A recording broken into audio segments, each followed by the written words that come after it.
faire une liste de tes publications, sachant que tu es extrêmement productif. Je dirais seulement que tu es professeur à l'université de Wuppertal.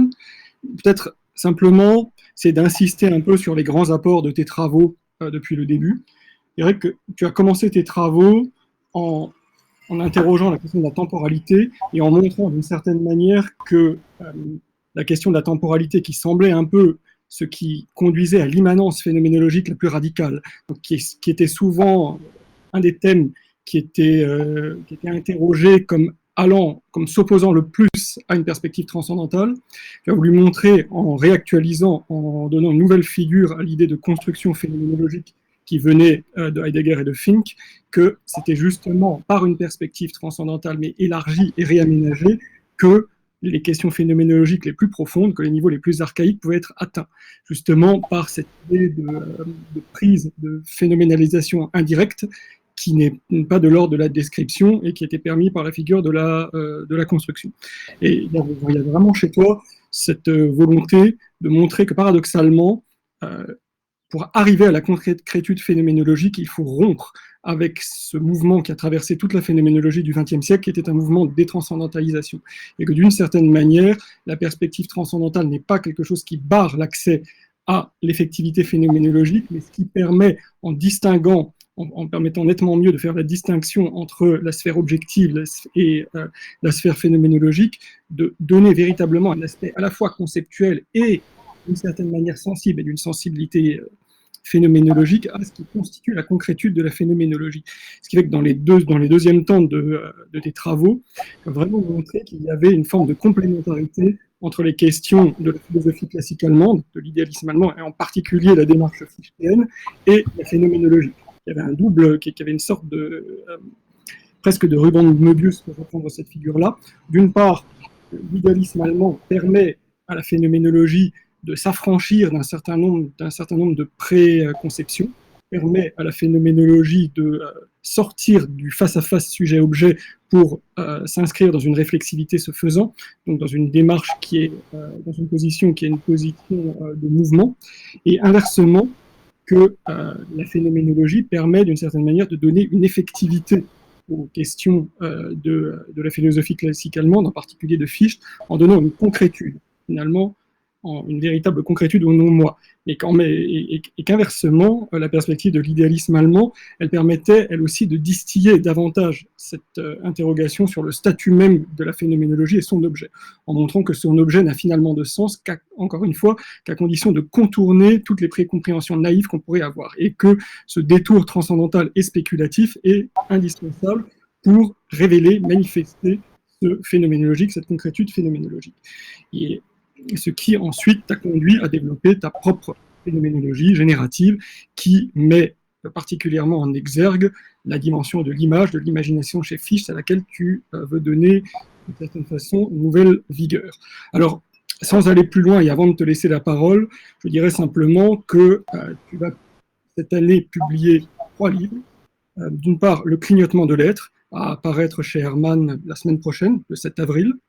Ensuite, en juin, un livre sur le jeune Derrida et la phénoménologie. Je pense qu'il y aura sûrement, même dans le cours de notre discussion aujourd'hui, des remarques très intéressantes à faire sur les questions que Derrida adresse à la phénoménologie, la manière dont la perspective de Derrida peut être ou pas réimpliquée, réabsorbée par la phénoménologie, et ce qui implique à chaque fois le choix qu'on fait, c'est-à-dire si on choisit de considérer que Derrida est phénoménologue ou ne l'est pas. Et enfin, tu vas sortir un peu plus tard, mais toujours cette année, une interprétation phénoménologique de la déduction des catégories de Kant. Et ces 3 thèmes, il me semble, ne sont pas étrangers à ce dont tu vas nous parler aujourd'hui. Donc je te laisse après cela la parole. Un grand merci, Florian. Oui, alors je voudrais d'abord remercier très chaleureusement Agnès Calu, Florian et Pierre Lechac pour cette invitation à ce beau séminaire. J'espère que mon approche philosophique, qui par moments est un peu technique, correspond quand même bien à l'esprit de votre approche interdisciplinaire et j'espère pouvoir entrer en discussion avec certaines des personnes qui ont déjà parlé au séminaire. Et je voudrais également remercier certains de mes doctorants et des amis qui se sont joints au public. Je vois qu'Augustin est là, du Québec. Merci beaucoup. Alors, dans cet exposé, j'aimerais proposer quelques réflexions sur l'image et la créativité, ainsi que sur leur rapport mutuel dans la perspective de la philosophie transcendantale et en particulier de la phénoménologie transcendantale. Par création ou créativité, je n'entendrai pas d'abord la création divine, mais la création ou la créativité artistique et de pensée qui s'interroge sur la possibilité du surgissement de formes et de concepts nouveaux. Question qui a déjà beaucoup intéressé certains phénoménologues, notamment ceux qu'on compte parmi la génération phénoménologique, la troisième génération des phénoménologues. En philosophie, cette question semble être à peu près équivalente, et j'y reviendrai tout à la fin, à la question éminemment kantienne des conditions de possibilité d'une synthéticité a priori. Donc, de la possibilité de l'extension d'un concept dans un jugement au-delà de ce qui le détermine intrinsèquement, et ce, sans qu'on s'appuie simplement sur notre expérience sensible. Alors, j'aborderai le mystère de la créativité à la fois dans une perspective ontologique, ça va s'articuler en termes de en quoi l'image est-elle liée à l'être des phénomènes, et plus brièvement, à la fin, eu égard à la question de savoir ce qu'est la créativité en philosophie, si tant est que, comme le disait Deleuze dans sa définition ultra célèbre, philosopher consiste à créer des concepts. Ce qui m'intéresse ici tout particulièrement, et ça ne peut être traité en dehors d'un certain degré d'abstraction, ce n'est pas tant le contenu, en quoi consistent ces formes nouvelles ou ces concepts nouveaux, mais la façon dont ce surgissement de nouveautés s'opère phénoménologiquement et transcendentalement, donc, comme on dit en allemand, en un seul mot, de façon transzendental phénoménologique. Alors, qu'est-ce que ça veut dire? La réponse à cette question va prendre un peu de temps, de sorte que ce ne sera qu'au terme d'un petit détour que nous rejoindrons la question de l'image dans son rapport à cette notion de créativité. Alors, tout le raisonnement suivant s'inscrit dans un rapport spécifique entre la pensée et l'être, entre la conscience et ce qui lui fait face, à savoir le monde et les choses, ou encore entre le discours philosophique et la réalité, le réel. Habituellement, on considère que le discours philosophique n'est ou bien que le reflet absolument transparent de la réalité qu'il est censé traduire ou transcrire, mais sans qu'il ait lui-même quelque réalité en soi. Donc, dans ce cas, il n'y aurait que le réel et rien par ailleurs. Ou bien on estime que ce qui se laisse dire de la réalité n'est précisément que le discours, et que toute réalité se ramène et se réduit entièrement à ce dernier. De sorte que la seule réalité est la réalité, ou serait la réalité discursive. Le discours phénoménologique ne correspond à aucun de ces deux cas. Pour comprendre son statut, il faut lire attentivement les tout premiers écrits de Husserl, qui situent la phénoménologie en particulier au-delà du psychologisme et du formalisme. Ce qui en ressort est, à mon avis, dans une large mesure resté incompris, aussi et nommément par de nombreux phénoménologues. Par formalisme, Husserl entend deux types de discours, le formalisme logiciste et le formalisme du transcendantalisme de Kant. Ce que Husserl leur reproche, c'est d'en rester au niveau d'une argumentation formelle, c'est-à-dire déductive, que ce soit au sens d'un raisonnement déductif, d'un syllogisme, ou au sens d'une déduction transcendantale. D'accord? Donc, d'en rester au niveau d'une argumentation formelle et de ne pas toucher les choses. Le psychologisme, en revanche, prend pour argent comptant, si je peux dire, les processus psychiques concrets et empiriques. c'est-à-dire ce qui est en train de se passer sur le plan mental dans nos cerveaux au moment où nous pensons et parlons. La critique de Husserl concerne cette fois-ci le fait que le psychologisme n'est pas en mesure de rendre compte des essences et des idéalités et retombe en dernière instance dans un scepticisme. La phénoménologie est donc au-delà de ces deux types de discours. Et dans une certaine mesure, on peut dire que la phénoménologie est au-delà du rationalisme et de l'empirisme. Tout cela semble bien connu. Mais est-ce que c'est réellement le cas? Est-ce qu'on s'y tient vraiment de façon conséquente? Est-ce qu'on tire vraiment les conséquences fondamentales de cette troisième voie, par opposition au formalisme et au psychologisme? J'affirme que non. J'affirme que on ne tient en général pas véritablement compte de cela et on retombe plutôt dans un de ces deux premières formes de discours que je viens de dénoncer. Et ça concerne, par exemple, je parle maintenant des phénoménologues, ça concerne par exemple la pratique phénoménologique de Dan Zahavi, de Jocelyn Benoît, de Claude Romano, de Nathalie Deprat, mais aussi de tous les phénoménologues réalistes en général et a fortiori, ça concerne toutes celles et ceux qui visent une naturalisation de la conscience intentionnelle.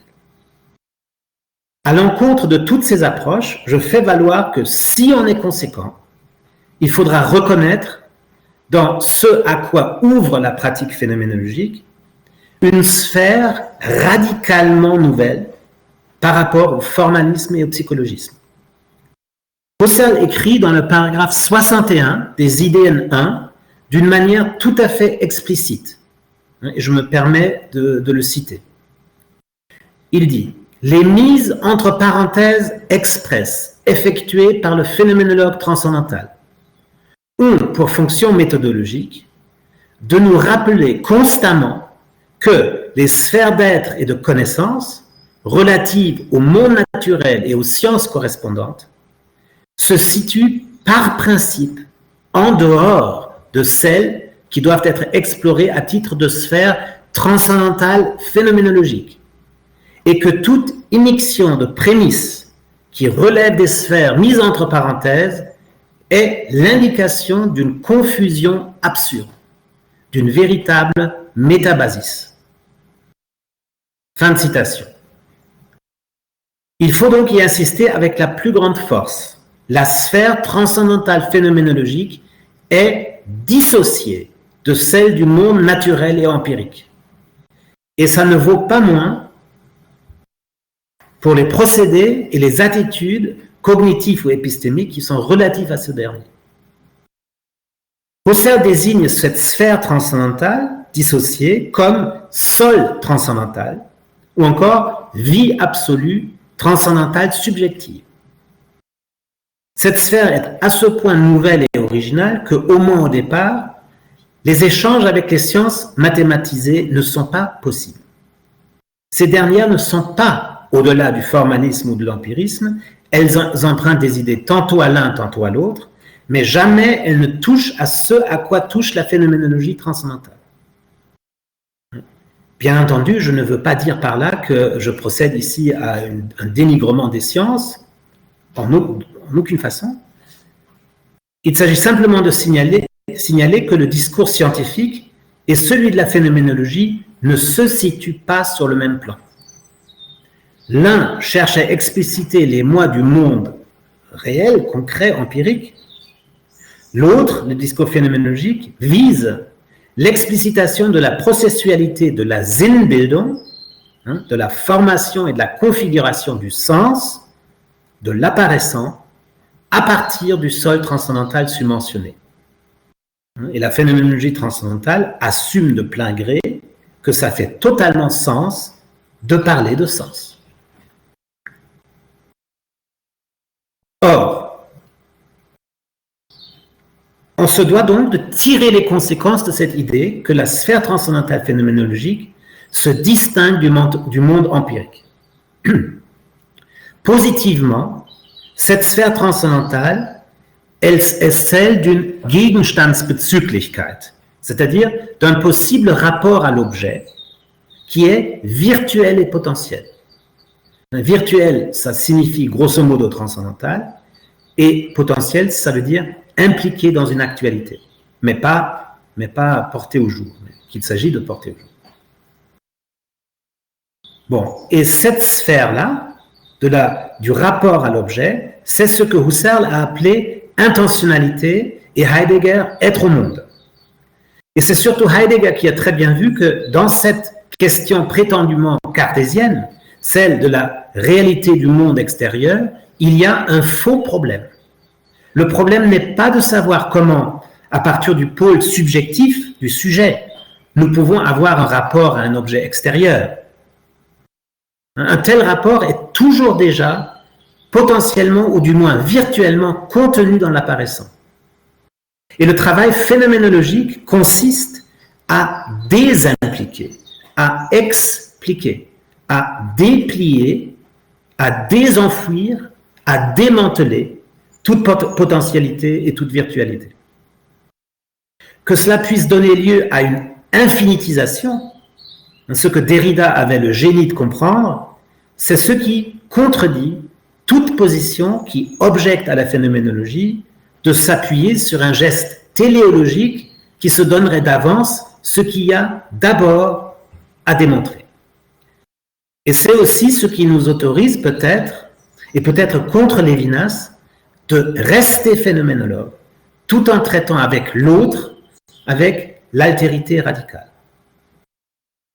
Et pour être en mesure de faire tout ce travail de désimplication, d'explication, avec un tiret, de démantèlement, etc., on a besoin de l'image.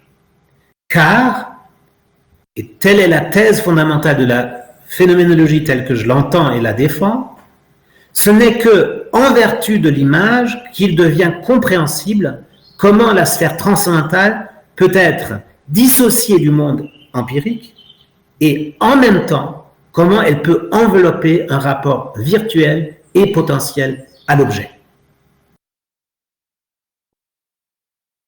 Or, cette sphère ouverte par la phénoménologie a déjà, dans une large mesure, été fréquentée et pratiquée par la philosophie antérieure à la phénoménologie, du moins par les philosophes appartenant à la tradition de la philosophie allemande classique, notamment à partir de Fichte, Novalis et Hölderlin, auxquels s'ajoutent bien entendu Schelling et Hegel. Chez les idéalistes allemands, la problématique est traitée dans une autre terminologie. Et la seule difficulté ici, c'est qu'il faut être prêt à l'apprendre, cette autre terminologie, à se familiariser avec ce autre langage. Chez les idéalistes allemands, la problématique est traitée dans une terminologie et dans une conceptualité qui remonte à Spinoza et qui concerne le statut de l'absolu comme principe à la fois gnoséologique et ontologique, donc comme principe de la connaissance et de l'être. Je vais d'abord reconstituer brièvement ce débat qui fait intervenir à son point culminant la notion d'image avant de montrer comment se présente très précisément le lien avec la phénoménologie. D'abord, un bref mot d'introduction. La phénoménologie se propose de mettre au jour l'origine de la Sinnbildung, donc de la formation ou de la configuration du sens. Elle est Ursprungsforschung, une recherche de l'origine, des origines. Si elle met en suspens toute position d'être et toute attitude théorique à l'égard de ces objets, elle rencontre les mêmes problèmes, les mêmes questions que les philosophes allemands classiques. Il est juste nécessaire et requis, et c'est tout le sens de ces précautions méthodologiques, de ne pas s'en tenir au cadre métaphysique de cette tradition philosophique, ainsi que des choix qui l'enferment, et de ne pas s'appuyer donc sur les résultats qu'elle fait valoir. C'est là un précepte qu'il convient de ne jamais perdre de vue dans ce qui suit. Donc la problématique fondamentale de la phénoménologie, c'est la phénoménalisation, c'est-à-dire la question de l'origine du phénomène et de l'apparaître, ce qui implique la question du rapport entre le phénomène et l'objet. L'une des questions directrices de la philosophie allemande classique est celle du rapport entre l'absolu et sa possible manifestation, le phénomène. Donc encore une fois, si on fait abstraction du cadre fondationnel et métaphysique de la philosophie classique allemande, ces compréhensions et acquis peuvent être rendus fructueux pour la phénoménologie. La question commune de ces deux traditions est la question de savoir comment l'être, l'idéalisme allemand dit l'absolu, se phénoménalise, ou en termes phénoménologiques, quel est le statut ontologique du phénomène. Il s'agit donc du problème du rapport entre l'être et le phénomène, et en pressant peut-être déjà que l'image pourra être utile pour y voir clair. Donc dans ce qui va suivre, je résumerai de prime abord la problématique du rapport entre l'absolu et le phénomène dans la philosophie allemande classique, qui s'appuie donc bel et bien sur les caractéristiques intrinsèques de l'absolu, avant de montrer la pertinence de ces propos pour la phénoménologie. Nous sommes d'abord face à un dilemme qui découle immédiatement de toute tentative de thématiser l'absolu, de le cerner ou tout simplement de le faire apparaître. Quel est ce dilemme qui caractérise l'énoncé « l'absolu se phénoménalise » ou « l'absolu se fait phénomène ». Et je formalise cette phrase « l'absolu se phénoménalise » en A et P, où l'absolu est phénomène, A et P. Donc quel est le dilemme là-dedans? Pour A et P, qui implique que A est en dehors de P, car l'absolu, en tant qu'absolu, est délié, absous de tout, il faut admettre réciproquement que P est en dehors de A. Donc A est en dehors de P, P est en dehors de A, car le rapport d'extériorité est un rapport réciproque. En même temps, tout ce qui est en général est dans l'absolu.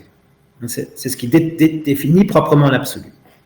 Et on aurait ainsi P est dans A. A et P impliqueraient donc à la fois P est en dehors de A et P est dans A, ce qui est manifestement absurde. De deux choses l'une, ou bien l'absolu ainsi considéré est absurde, effectivement, dénué de sens, ou bien on admet un autre type de logique et on assume la possibilité d'une pensée spéculative.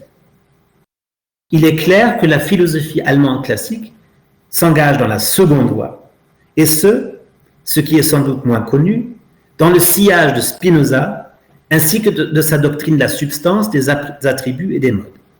Et pour ce qui suit, je vais m'appuyer sur une excellente étude d'un monsieur qui est mort il y a 2-3 ans, un spécialiste de la philosophie classique allemande à Munich, qui s'appelle Reisinger, Peter Reisinger, et son étude porte le titre « Modelle des Absoluten », donc des modèles de l'absolu.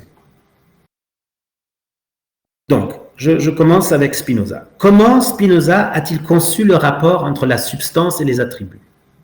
Non pas comme une simple identification, la substance n'est pas égale aux attributs, mais comme un rapport d'une qualité absolue.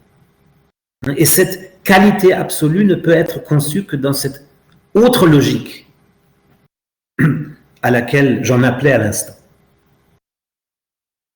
Il faut concevoir le P comme étant dans A, mais d'une telle façon qu'il est aussi en dehors de lui, sans toutefois que ça atteigne l'intégrité de l'absolu A. Nous verrons tout de suite, en considérant par ailleurs le rapport entre les attributs et les modes, nous verrons tout de suite si Spinoza y est effectivement parvenu. Mais ce qu'on peut dire en tout cas, c'est que Kant a repris cette idée. Avec son analyse critique des facultés de penser et des facultés de connaître, il a en quelque sorte dressé le pont entre une configuration ontologique traditionnelle, aristotélicienne, et une configuration qui est la sienne propre, qui rend autotransparent le fondement gnoséologique du rapport aux objets.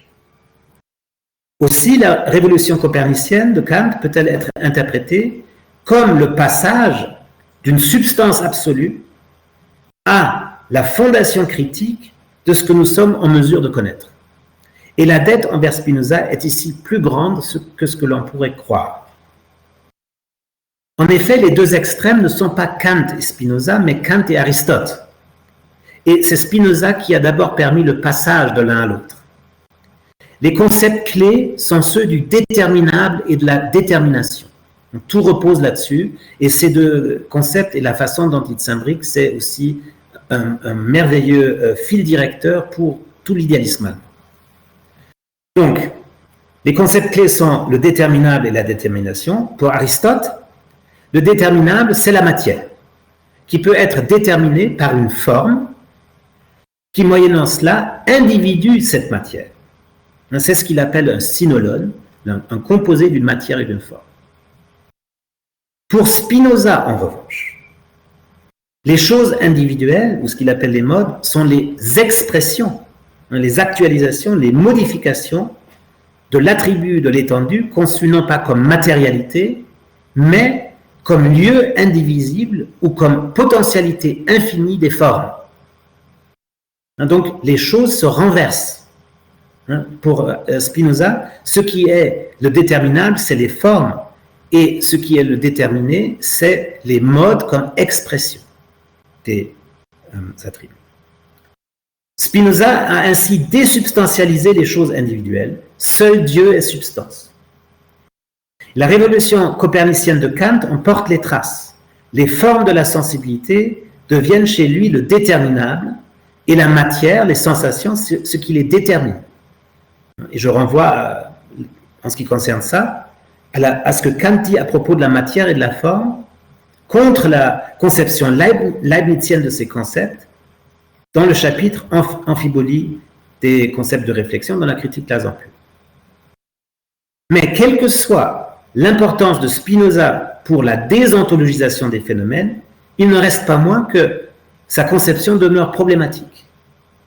Les modes sont dans les attributs et en tant que tels in alio, donc en dehors de l'absolu, mais ils ne doivent pas être en dehors de la substance, ce qui est impossible. Et on voit que c'est le même dilemme que celui pointé tout à l'heure. Or, la réponse de la philosophie allemande classique à partir de Kant consiste à concevoir ce rapport entre l'absolu et les phénomènes comme un rapport à soi, comme un Selbstbezug. Et la question fondamentale devient alors la suivante: comment un rapport absolu à soi est-il possible? Bon, eh bien, Kant définit ce rapport à soi en tant que lieu du dehors de l'absolu, comme sphère de la connaissance. Et les choses en soi tiennent ici et dorénavant lieu de l'absolu. Ils tiennent lieu de l'absolu. Et on comprend alors pourquoi il est pertinent d'y s'y intéresser d'un point de vue phénoménologique. Kant procède à la même déthéologisation que celle qui sera de mise en phénoménologie. Le rapport entre le représentant et le référent, l'objet, ne saurait être un rapport d'une immanence à une transcendance, parce que sinon, nous nous trouverions devant le même dilemme que celui pointé tout à l'heure. Le référent doit être immanent au rapport à soi, geste qui a précisément été préparé par Spinoza. Mais tandis que chez Spinoza, les attributs sont sans lien entre eux, chez Kant, toute la question et tout l'enjeu est d'établir le lien entre la perception transcendantale et les formes a priori de la sensibilité. Donc entre le je pense, entre la conscience de soi et notamment le temps, et en particulier donc le temps, mais aussi l'espace. Bon, eh bien, la solution que Kant propose, dans la lecture de Reisinger à laquelle je m'aligne ici, la solution que Kant propose est fournie avec l'idée d'une auto-affection, Selbstaffektion. Mais les conséquences de cette idée vont bien au-delà de ce que Kant a lui-même entreaperçu. Donc, Kant ne poserait pas les choses, mais c'est plutôt une conséquence qu'on peut tirer à partir de la position de Kant. On sait que pour Kant, dans le paragraphe 24 de la déduction transcendantale de la deuxième édition, le sujet est donné à lui-même, non pas comme chose en soi, mais comme phénomène. Donc, ça veut dire que le sujet, quand il est affecté intérieurement par lui-même, ne se connaît pas mieux qu'il ne connaît les objets quand il est affecté extérieurement. Donc chez Kant, l'idée de l'auto-affection ne va pas plus loin. Elle vise seulement à mettre en évidence la manière dont le sujet est donné à lui-même. Et c'est le même argument que celui qui est développé dans le chapitre des paralogismes. Bon, et l'idée maintenant, c'est de dire qu'on peut faire un pas de plus.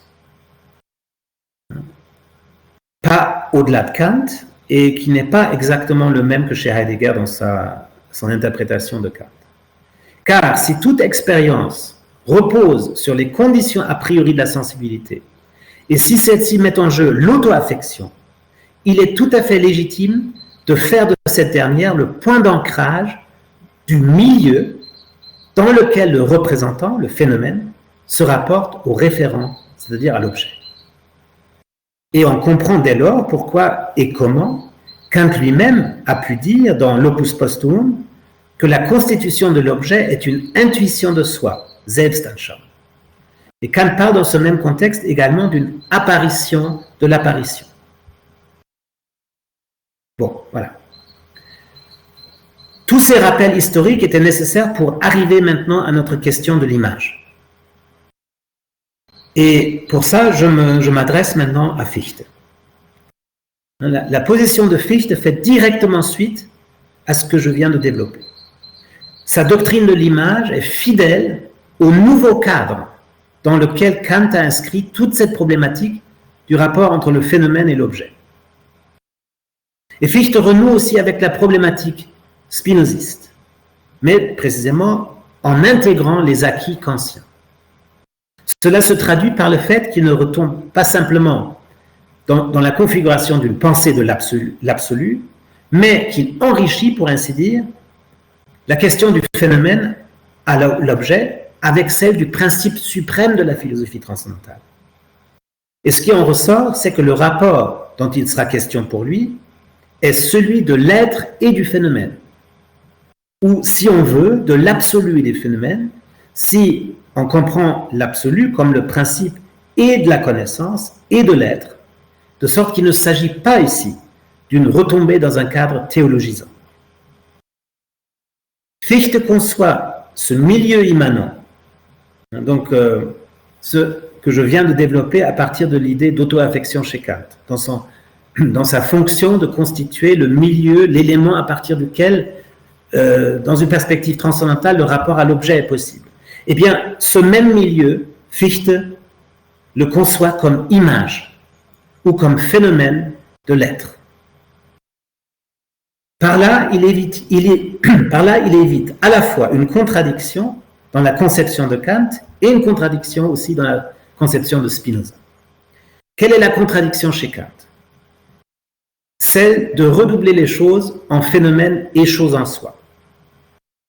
Et Fichte y oppose l'idée d'un sujet en tant que voir autodéterminant. La contradiction chez Spinoza, c'est celle qu'on a vue tout à l'heure, c'est l'idée d'un être dans l'autre, d'un esse in alio, en dehors d'un esse in se absolu. Fichte considère plutôt que cet aliut, c'est-à-dire la conscience, que Kant avait autonomisée en termes de rapport à soi de l'image, et ça c'est maintenant la thèse fondamentale de Fichte, Fichte considère que cet dehors, comme il l'appelle aussi, donc la conscience encore une fois, est un rien vis-à-vis du seul être de l'absolu. La conscience se révèle ainsi être en opposition absolue à l'être en tant qu'elle est privée de tout être. La conscience est privée de tout être, c'est en ça qu'elle s'oppose absolument à l'être. Le rien, ce rien est posé comme opposition absolue à l'absolu. En tant que rien d'image, privé de tout être, ce rien ne contredit pas l'être, mais il le répète en tant que manifestation de l'être. Dès lors, l'absolu complet, pour ainsi dire, c'est l'être absolu et le rien d'être.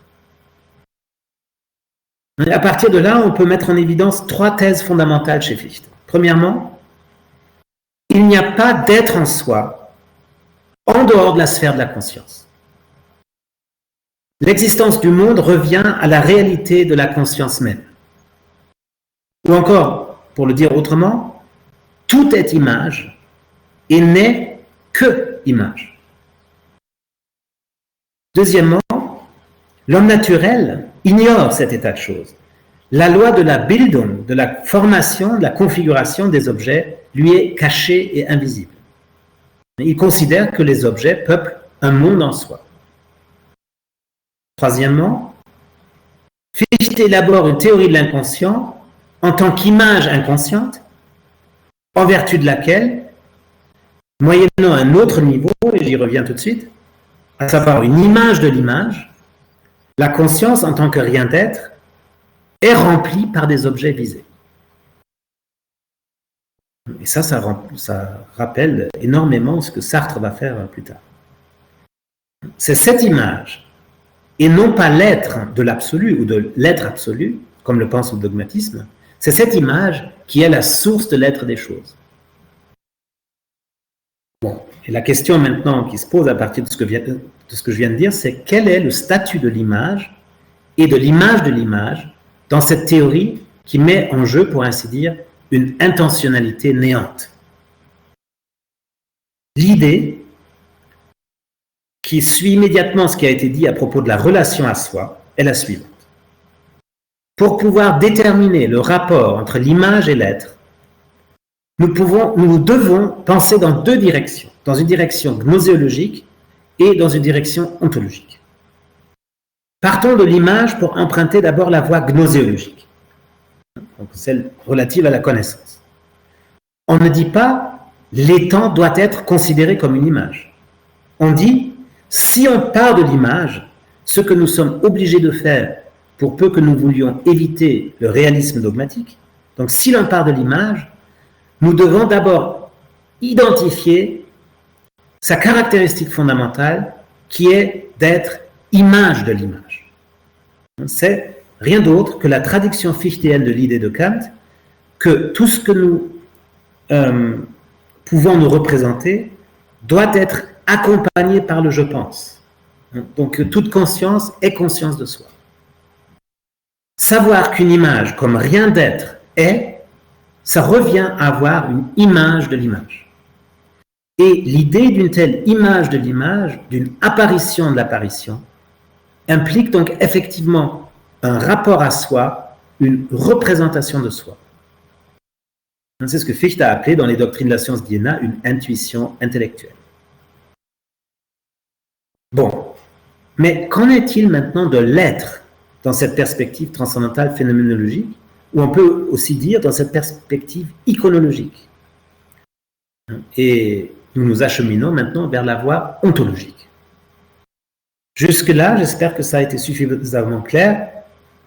Il s'agissait de dégager le milieu d'un discours transcendantal phénoménologique, ou, si on veut, phénoménologique spéculatif, qui n'est autre que celui d'un rapport à soi, rendant possible tout rapport à l'objet. Mais encore une fois, qu'en est-il précisément de l'être dans cette perspective transcendantale phénoménologique spéculative? La réponse de Fichte est la suivante. L'être factuel et le savoir de cet être ne sauraient être déduits. Il repose plutôt sur l'idée que l'origine de l'être-image ne peut être que la non-image de cet être-image, le non-non-être, donc l'être absolu, qu'il appelle d'ailleurs aussi Dieu. Mais, n'étant pas en droit de dissocier la voie ontologique et ce soubassement divin, tout à fait à l'instar de Kant, quand il a déplacé le problème du rapport entre être absolu et phénomène vers celui entre chose en soi et phénomène. Autrement dit, n'y a-t-il pas une légitimité de déthéologiser l'argument ontologique et de le faire jouer, pour ainsi dire, en régime phénoménologique, c'est-à-dire dans la sphère où il en va du rapport entre les phénomènes et les objets? Que ce soit effectivement une option à prendre au sérieux, c'est ce que j'ai tenté de montrer dans La déhiscence du sens et surtout dans le clignotement de l'être, ce livre qui va sortir donc la semaine prochaine. La question est la même que précédemment. Comment déterminer le concept de l'être en régime de phénoménologie transcendantale, ou que j'appelle phénoménologie générative? C'est le nom que je donne à l'approche phénoménologique que je propose. Ce terme d'une phénoménologie générative a été introduit dans les recherches phénoménologiques par Tony Steinbock. La façon dont moi j'emploie cette expression n'a cependant que peu de choses à voir avec son usage chez lui. Au lieu d'aborder la perspective générative au sens littéral et étymologique du terme, à laquelle Husserl fait par exemple allusion dans le paragraphe 61 des Méditations cartésiennes et dans de nombreux passages de la Crisis, acception qui concerne en particulier pour Steinbock le plan intersubjectif et social de la normalité et de l'anomalie, moi j'entends ce terme de générativité dans un sens fidèle toujours à une perspective résolument phénoménologique, dans un sens qui souligne l'éclosion et la déhiscence d'un surplus de sens au-delà et en deçà de ce qui est phénoménologiquement descriptible. Et ça va très exactement dans le sens de la question que j'ai posée initialement, la question de savoir comment éclot la nouveauté ou comment la synthéticité a priori est-elle possible. La dimension de la générativité ici ouverte est celle d'une génération du sens, d'une génétisation du sens de l'apparaissant, d'un engendrement de la genèse du sens. Et avec ça, je ne fais donc que développer et approfondir ce que j'ai amorcé plus haut, relativement au statut tout à fait spécifique du discours transcendantal phénoménologique comme troisième voie. Donc encore une fois, comment déterminer le concept de l'être en régime d'une phénoménologie générative? 3 déterminations transcendantales peuvent lui être attribuées, si toutefois on tient compte de la fonction de l'image dans ces déterminations. Avant de les exposer, je dois juste faire une petite mise au point terminologique. Ça concerne la notion d'image, justement, et aussi la notion de réflexibilité.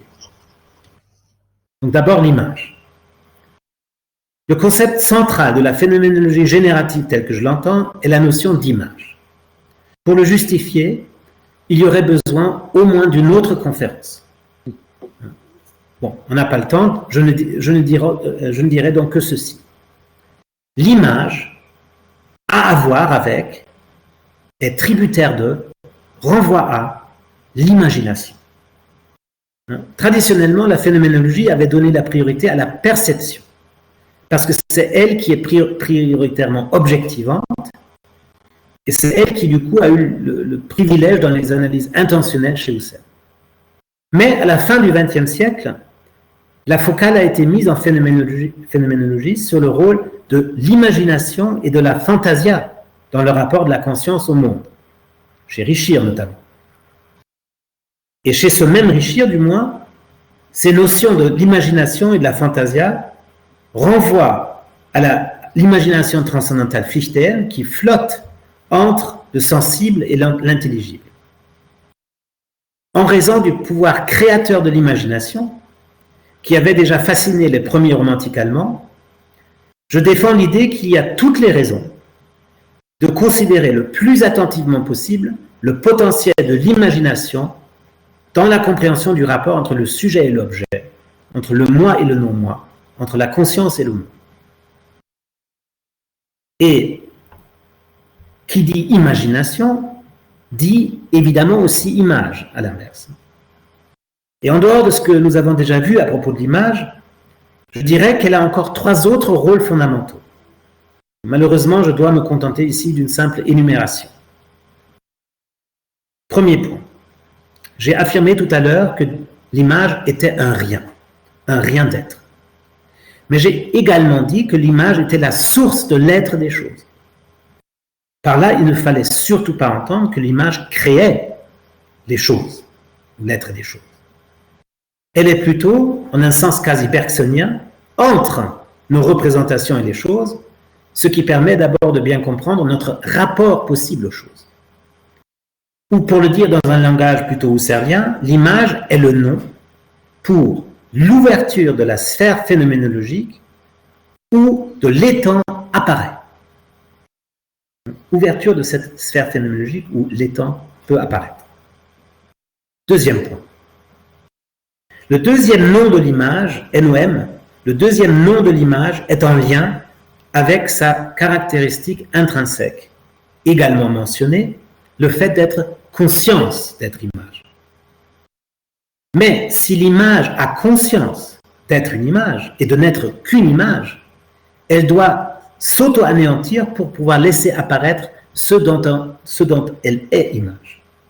La deuxième image est donc à la fois anéantissement et position permanente, une sorte d'alternateur transcendantal qui caractérise aussi toute réflexion. La réflexion impliquant une mise en écart anéantissante, ainsi que la position du réfléchi. Et troisième point, la troisième image est la plus éloignée de ce que l'on appelle communément image. Elle est la loi du se réfléchir, donc la loi qui régit toute réflexion.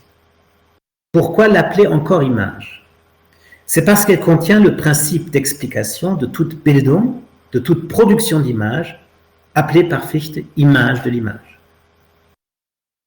Pour plus de détails, je suis obligé de renvoyer, par manque de temps, mes deux ouvrages cités. Bon, voilà donc quelques remarques sur l'image, et maintenant encore une remarque sur la réflexibilité. Le concept de réflexibilité a lui aussi été forgé initialement par Fichte.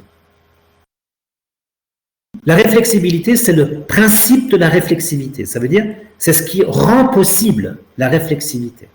La réflexibilité est ce qui rend possible la réflexivité. Et en tant que telle, elle est un autre nom pour le troisième type de l'image décrit à l'instant. Donc, ce terme a été introduit par Fichte, mais à mon avis, il est absolument essentiel de procéder ici à une nuance, à une subdivision. Il faut en effet distinguer entre deux sortes de réflexibilité. Ce que j'appelle la réflexibilité transcendantale et la réflexibilité transcendante. La réflexibilité transcendantale, c'est celle dont il vient d'être question. En tant que conscience de l'image, d'être une image, elle inclut l'idée, qui n'est autre que le principe du transcendantalisme, que tout ce qui constitue une condition de possibilité s'auto-conditionne. La réflexibilité transcendante, en revanche, n'a pas de portée gnoséologique, mais ontologique. Elle répond à la question posée plus haut et suit ainsi la voie ontologique. Voici le détail. 3 points. Il y a effectivement 3 déterminations transcendantales de l'être, et voici comment elles se présentent. La première des déterminations transcendantales de l'être circonscrit un être a priori ou un pré-être. Ce terme a été introduit par Fink. Qu'est-ce que ça veut dire? Que veut dire ce pré-être? Eh bien, l'idée est la suivante. Pour pouvoir saisir le concept de l'être, il faut d'abord et toujours déjà lui reconnaître une dimension d'ouverture en deçà de la scission entre l'ontologie et la théorie de la connaissance. Une sorte de, dimension d'ouverture qui rend possible d'inscrire temporellement et spatialement les différentes déterminations transcendantales. Et cette dimension d'ouverture, ce pré-être, correspond très exactement à l'image comme rien d'être, ouvrant la sphère et l'apparaître de tout apparaissant. Mais cette ouverture est double, et ça c'est tout à fait important. Que l'époquée et la réduction ouvrent à la sphère de l'apparaissant, ça c'est bien connu. Mais au sein de cette sphère, il faut distinguer entre une sphère immanente, la sphère de l'apparaître et des composantes décrites par la phénoménologie descriptive, donc entre cette sphère immanente et une sphère pré-immanente. Et cette sphère pré-immanente nécessite une époquée plus radicale que j'appelle une époquée hypophysique. Et elle exige également une réduction plus radicale que je nomme induction transcendantale parce que c'est grâce à elle que nous sommes littéralement conduits dans la sphère préimmanente. Bon, et maintenant, la question, c'est quel statut ontologique incombe à cette sphère préimmanente? C'est là que les expressions d'être a priori ou de pré-être prennent tout leur sens. Le pré-être désigne une dimension d'ouverture préimmanente, précisément, qui permet, en vertu d'une considération générative des déterminations transcendantales de l'être, l'intégration de ces aspects transcendantaux dans son propre concept. Ou, pour le dire autrement, plus simplement, le pré-être désigne le statut ontologique de l'a priori transcendantal, de l'a prioricité transcendantale, en deçà de toute apparition et de toute autodonation. D'accord? Donc, première détermination transcendantale, le pré-être. La deuxième détermination de l'être, c'est, à l'inverse pourrait-on dire, l'excès ontologique de la réflexibilité transcendante. Cet excès rend compréhensible ce qui justifie l'identification de l'être et de l'image de l'image. Ça constitue le porteur de la réalité, dans la mesure où une détermination transcendantale absolue de l'être doit entrer dans la légitimation de la connaissance afin d'éviter que l'effectuation transcendantale demeure abstraite et formelle. Cet excès, c'est ce qui confère l'être.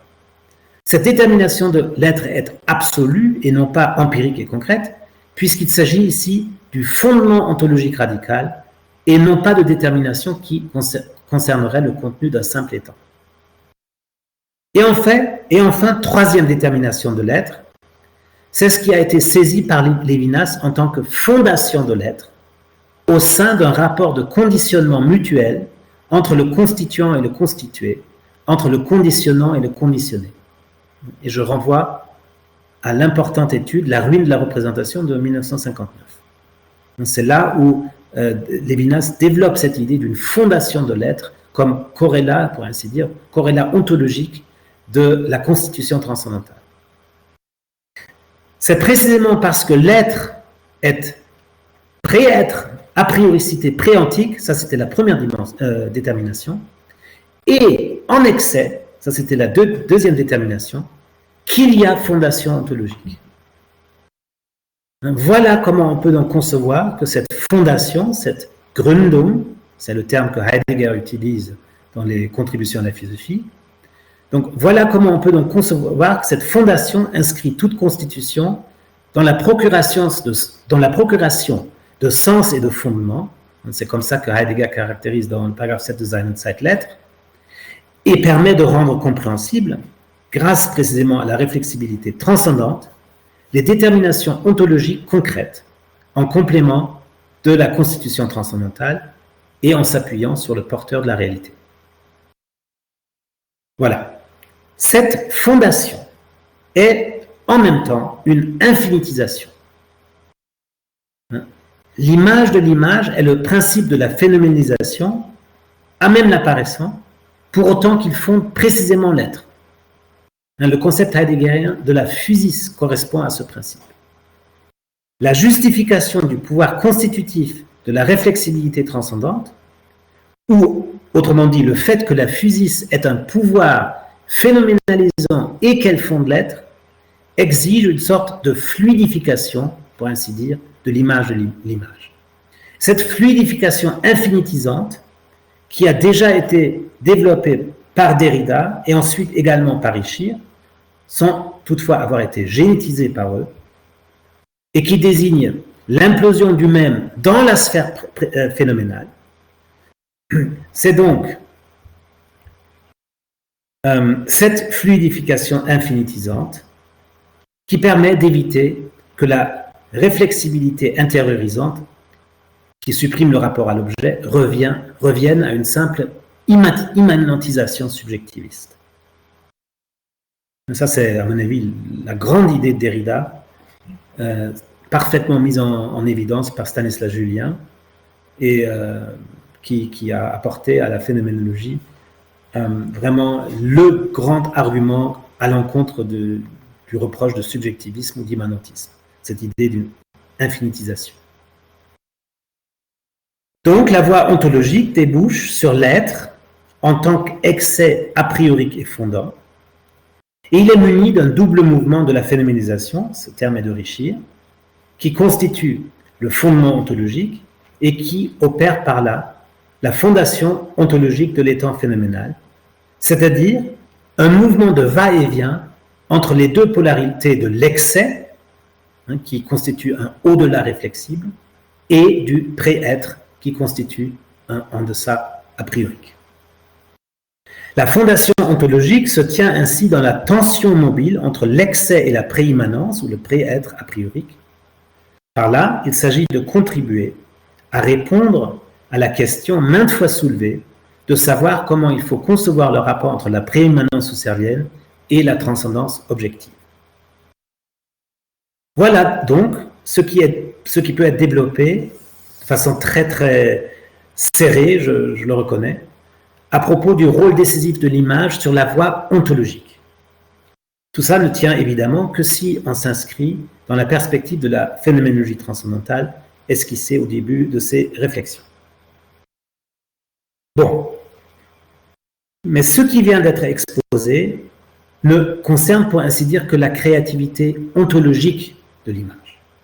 Pour finir, je voudrais aborder encore un autre aspect relatif à la créativité et qui touche à ce que j'appelle la construction phénoménologique.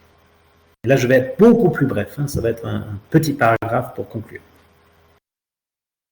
Pour Deleuze, la philosophie est caractérisée par le fait de créer des concepts. Et il est tout à fait clair qu'il touche par là à une caractéristique essentielle de l'activité philosophique.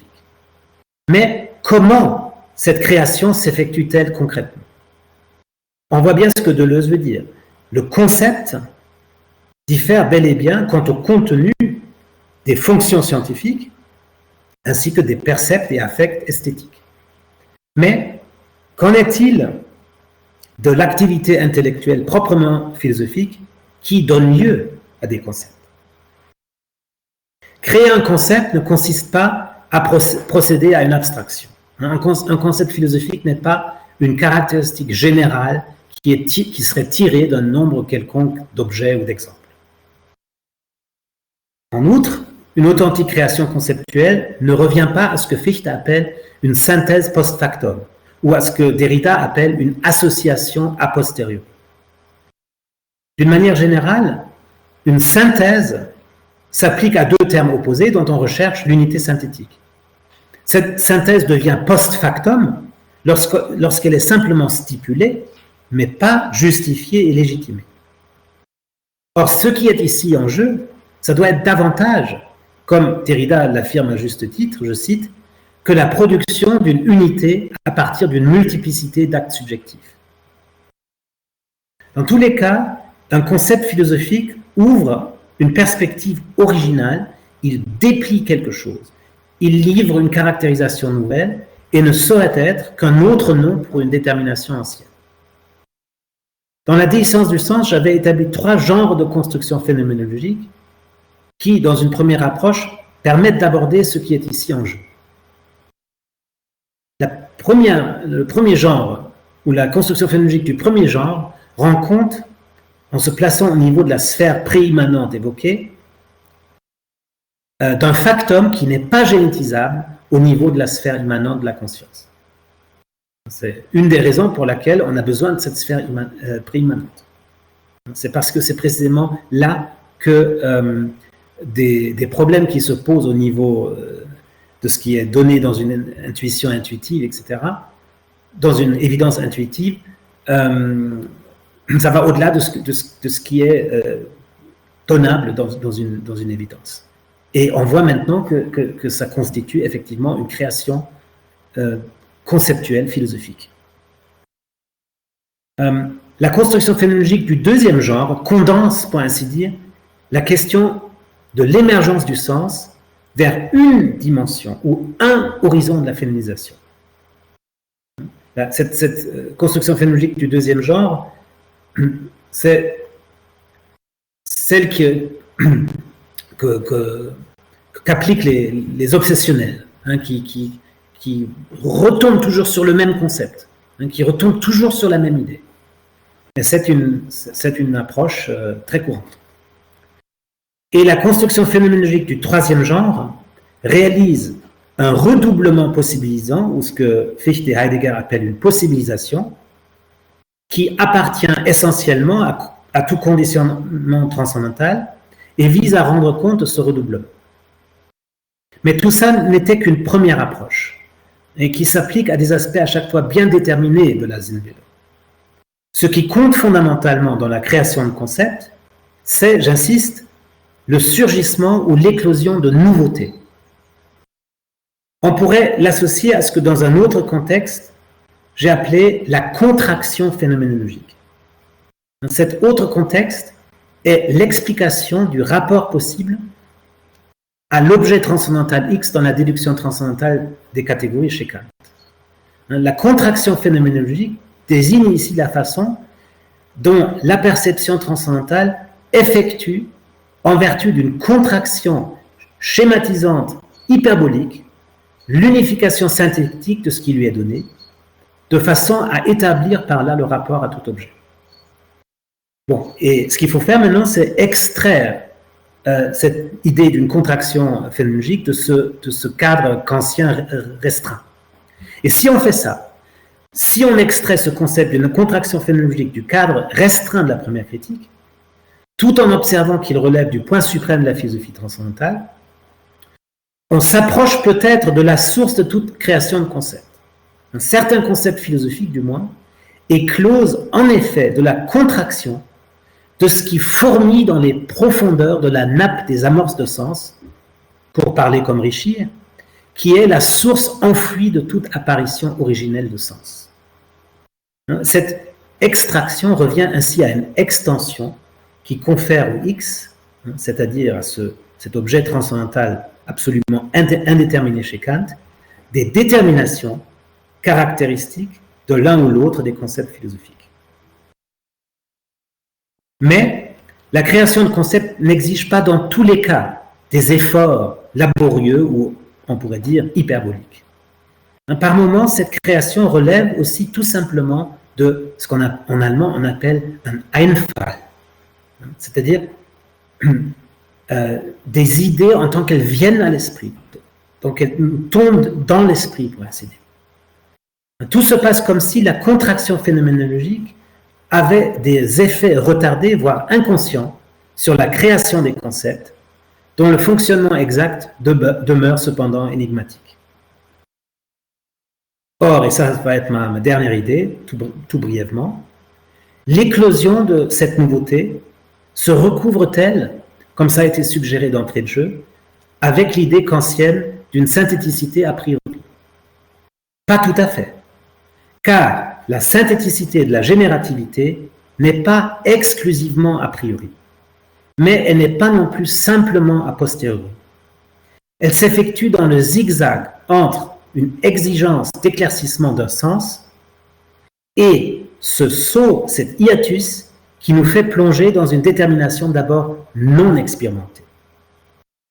Du coup, celle ou celui, voire plutôt ceux qui créent un concept, n'est pas à l'abri de l'échec. Et la source de la générativité reste probablement insondable. Aussi, cette créativité se tient-elle entre deux béances et les engendre-t-elle en cas de réussite? Elle est ainsi tributaire d'une ouverture qui est de son fait, mais dont elle ne peut jamais être sûre de parvenir à épuiser tout son sens et à déplier toutes ses déterminations. Voilà, merci beaucoup pour votre attention. Merci beaucoup. Merci beaucoup. Alors, tu nous laisses... Je voudrais proposer quelque chose avant de donner la parole et avant de poser des questions.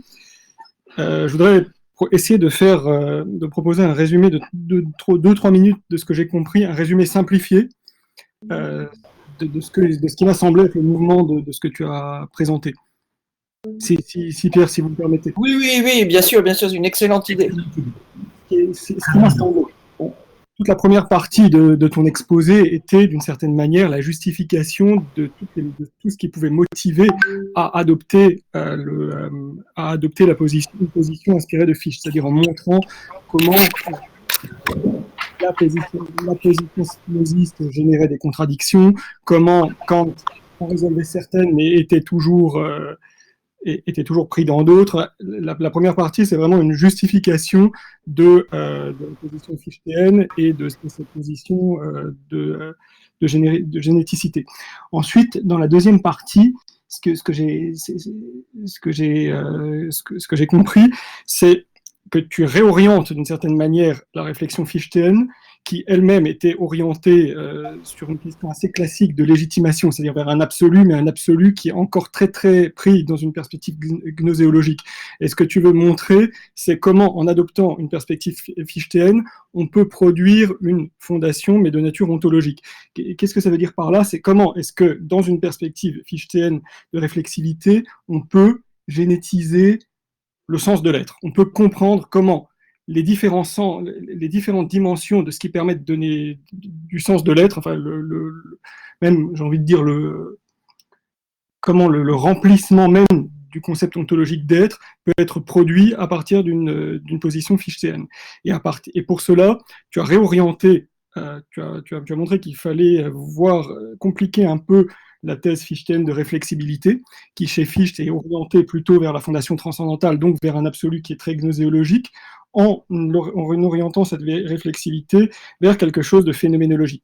Les trois dimensions, si maintenant je simplifie terriblement, c'est l'idée que quand on se situe dans la dimension du phénomène, ce phénomène a toujours une épaisseur. Et cette épaisseur, elle s'inscrit à la fois en deçà de lui et au-delà de lui. Donc il y a à la fois cette préimmanence et cette transcendance. Mais ce que tu as voulu montrer, c'est que cette préimmanence et cette transcendance, ce n'est pas simplement de la concrétude vide. D'une certaine manière, quand on essaie d'en comprendre les caractéristiques phénoménologiques, il vient presque mécaniquement que cette préimmanence doit être conçue d'une manière qu'en elle, que lui coappartient déjà qu'on lui appartienne déjà une partie des concepts ontologiques, et des mêmes façons pour la transcendance. C'est-à-dire que comprendre l'épaisseur du phénomène, c'est déjà comprendre que cette épaisseur implique des dimensions ontologiques. Et à partir de là, donc de donner à la position fichtéenne le sens d'une fondation qui soit une fondation du sens d'être et non plus simplement du sens absolu gnoséologique. Et si j'ai bien compris ensuite la dernière partie, c'est de cette vibration, d'une certaine manière, de ce sens d'être comme vibration entre un pré-être et un transcendant, j'ai voulu montrer que la créativité en philosophie, que la création philosophique, que le concept philosophique, il tire d'une certaine manière parti de cette ressource d'épaisseur phénoménologique. Ce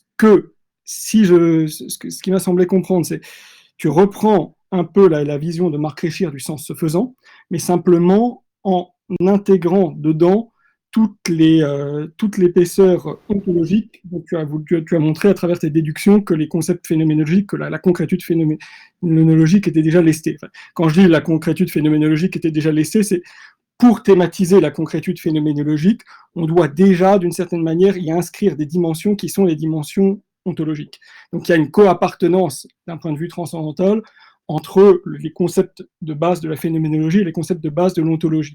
Et de là, la créativité, le concept, quand il se ressource à une immanence, à une épaisseur phénoménologique, il peut aussi accrocher quelque chose d'ontologique. Et donc, ça permet à la philosophie elle-même d'être création de concepts en un sens particulier qui n'est pas le sens simplement de l'Einfall, de l'idée qui nous vient en général. Voilà ce que j'ai compris.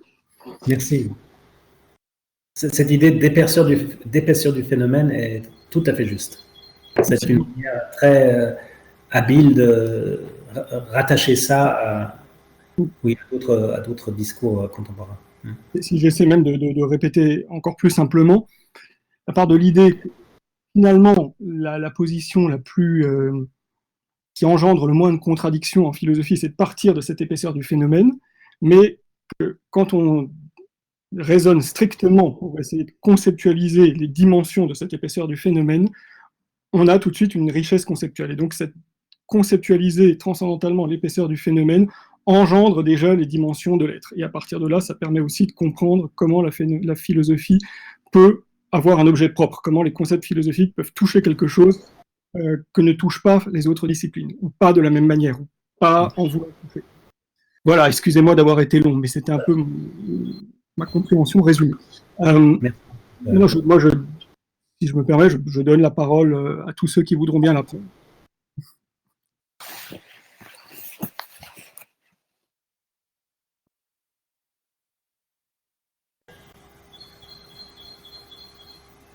Alors, il est presque intimidant de reprendre la parole. On attend aussi que quelqu'un se manifeste. Alors, j'aurais peut-être des questions, mais elles sont peut-être naïves. D'abord, sur les mots, est-ce que détermination et remplissement, quel serait disons, le lien ou la connexion ou le rapport entre détermination et remplissement? Merci. Je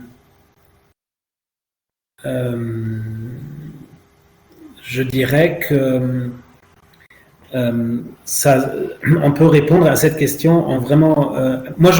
Remplissement au sens de ce que Husserl appelle le remplissement d'une signification. Oui, tout à fait. Oui, donc je dirais que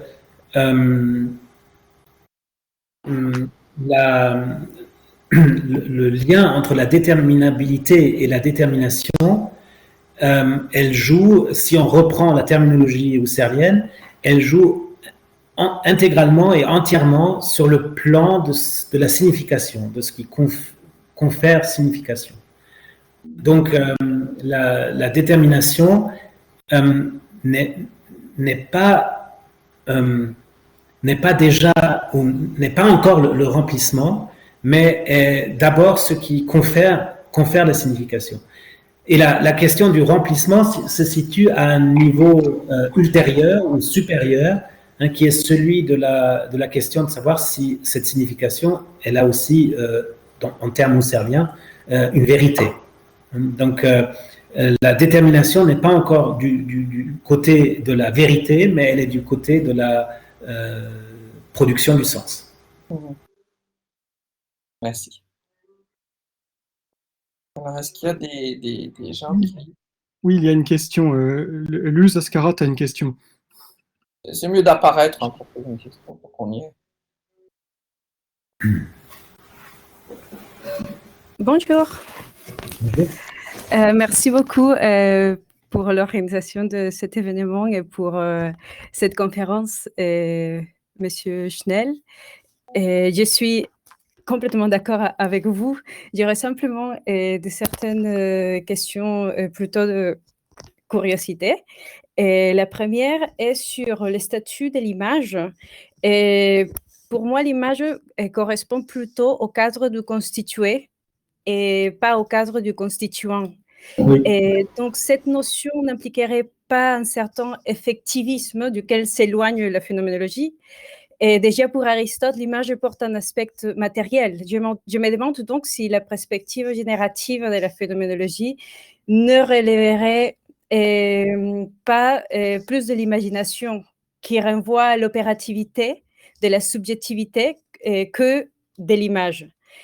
Et le surplus de la générativité auquel pointe l'imagination serait, à mon avis, les champs du possible comme horizon de vécu, comme horizon des expériences. Une deuxième question serait pourquoi chercher cette préoccupation générative de la phénoménologie dans l'idéalisme allemand et peut-être pas plus avant. Il y a et surtout aussi l'importance de l'image dans cette perspective. Et avant, on aurait la fantasia d'Aristote, l'imago Dei de Saint-Augustin, la Trinité de Victorinus. Et finalement, la synthéticité de la générativité ne correspondrait pas à l'a priori matériel, Et vous avez dit que ne s'agit pas simplement d'un a priori. Est-ce que ce serait un a priori matériel proche, par exemple, de la conception des Scheller? Merci beaucoup. Merci pour vos questions. Alors, les deux questions que vous m'avez posées sont vraiment liées l'une à l'autre. En tout cas, dans la réponse que je vais donner fait apparaître ce lien, à mon avis. Vous me demandez pourquoi thématiser... non, vous dites d'abord, pour moi, l'image relève plutôt du constitué et pas de la générativité. Et vous me demandez pourquoi ne pas avoir recours... pourquoi avoir recours à l'idéalisme allemand et pas à des conceptions de l'image antérieure? Et en fait, c'est lié parce que c'est précisément parce que la dimension en allemand, le fait est qu'en allemand, la notion d'image revêt deux significations qu'on ne peut pas rendre en français. Et c'est pour ça que cette notion d'image, utilisée dans la langue française, prête facilement à contresens et à confusion. Parce que dans la notion allemande de l'image, il y a toujours deux dimensions. Il y a l'idée de l'image comme Abbild, comme copie, ou comme ce que vous appelez le constitué, mais il y a toujours aussi l'idée de la Bildung. Et la Bildung, c'est le développement, c'est la formation, et c'est aussi, d'une certaine façon, une forme d'engendrement. Et c'est précisément, effectivement, dans l'idéalisme allemand que cette dimension active et créatrice de l'image a été mise en avant, et d'une certaine façon, naturellement, parce que c'est d'une certaine façon une manière de puiser dans la langue allemande et dans le sens du mot allemand, et dans la mise en évidence des différents niveaux que ça implique, qui justifient de procéder de cette sorte-là. Et effectivement, je ne suis pas grec, je suis allemand par rapport à l'idée que l'image est d'abord un principe de créativité. Super, merci beaucoup. Mais bon, on pourrait tout à fait montrer qu'il y a, même dans des approches de l'image plus anciennes, aussi cette dimension créatrice de l'image également. L'image n'est pas eo ipso seulement copie. Si je peux me permettre de faire une toute petite remarque, peut-être même pour clarifier l'usage du terme d'image, je vais réduire à la serpe, mais j'ai l'impression que l'usage du terme d'image, c'est d'abord et surtout pour ne pas partir d'une position dans laquelle la détermination serait d'emblée, c'est-à-dire de considérer que le rapport au monde serait d'emblée chargé de tout ce dont on charge ordinairement la perception.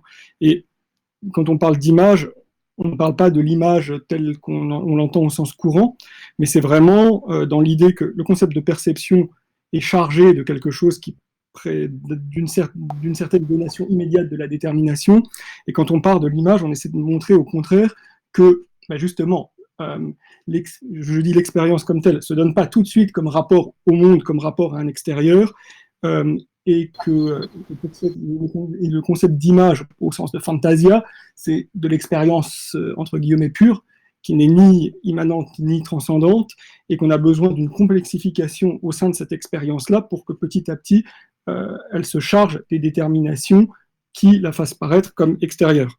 C'est simplement, le concept d'image, entre guillemets, c'est un concept abstrait qui est utilisé pour se distinguer du concept tout aussi abstrait d'ailleurs de perception. Ouais, très juste.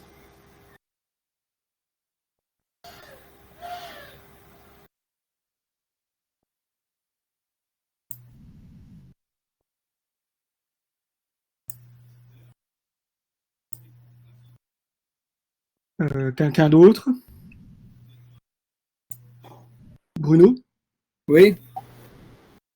Il y a deux choses qui sont un peu difficiles pour moi, donc je voulais un peu, éventuellement, quelques éclaircissements. Alors, pourquoi utiliser le terme image et pas le terme représentation? Pardon, j'ai pas entendu. Pourquoi utiliser quoi? le terme image et pas le terme de représentation. Je suis d'accord avec Florian qu'une chose c'est la perception, une chose c'est l'image. Mais alors, pourquoi pas cette terminologie? Parce qu'après, en fait, il y a la question que l'image dans le, disons, espace courant, c'est visuel, quoi. Alors, la représentation, ça pouvait contenir et les représentations visuelles et les représentations verbales, qui est après l'espace dans lequel on exprime la philosophie.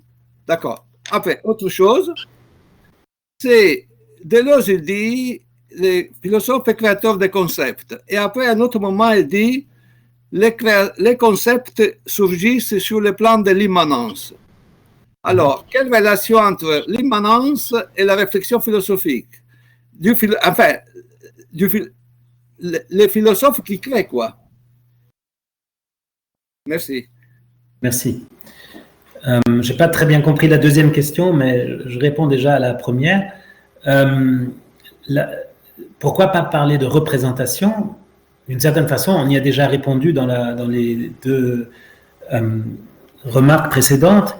La représentation, le terme l'indique, c'est une façon de représenter, hein, c'est-à-dire de poser d'abord et de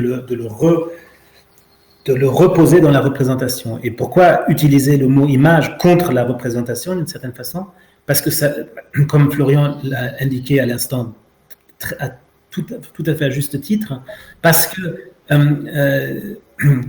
il s'agit de rendre fructueux le potentiel génératif et créateur et novateur et actif, si on veut, dans le rapport au monde, et sans partir ou en refusant de partir d'une donnée, d'un être donné déjà, d'une présupposition ou d'une prédonation du réel, du monde, et afin précisément de faire apparaître ce qui fait l'essence de la réalité, à savoir le fait de relever d'un engendrement ou d'une créativité générative. Est-ce que vous pourriez répéter la deuxième question? Vous avez dit, Deleuze parle de la création de concepts, et c'est dans le plan, ça s'opère au niveau du plan d'immanence, et vous avez demandé qu'est-il de la réflexivité en philosophie? Les phrases de Deleuze sont ça. Le philosophe est un créateur de concepts, ça c'est une phrase. Ailleurs, il dit, les concepts surgissent sur le plan de l'immanence. Ouais. Donc, il dit deux fois, il cherche un peu à décrire, je ne sais pas, ce qui est un concept, comme il voit les concepts, qu'il fait, des choses comme ça. Quelle relation il y a entre la pensée d'un philosophe et le plan de l'immanence dans ces deux phases de Deleuze? Parce que vous avez cité justement oui. que Deleuze a affirmé que le philosophe, c'est un créateur de concepts. Alors, en même temps, il dit que les concepts surgissent sur le plan de l'immanence. Qu'est-ce que vous pensez de ça? Je pense que Deleuze a tout à fait raison disons, d'évacuer ou de